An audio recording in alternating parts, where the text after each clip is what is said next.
ভাই GD result বেরিয়ে গেছে, রেজাল্ট সবাই দেখেও নিয়েছে, কাট অফের থেকে কতটা বেশি রেজাল্ট আছে সেটাও আমরা জানি।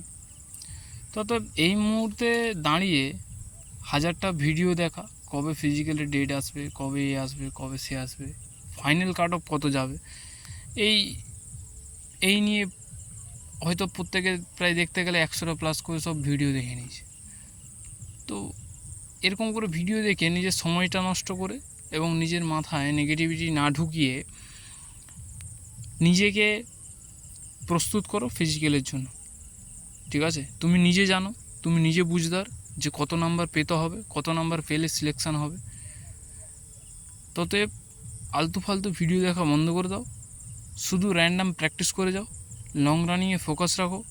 প্রথম পায়ে ব্যথা, হাতে ব্যথা, কোমরে ব্যথা সব কিছু আসবে, আস্তে আস্তে ওগুলো সব নর্মাল হয়ে যাবে, ওগুলো সবই হ্যাবিটের মধ্যেখানে চলে আসবে। শুধু একটুখানি মনের জোর লাগিয়ে প্র্যাকটিস করতে হবে। ঠিক আছে, অল দ্য বেস্ট।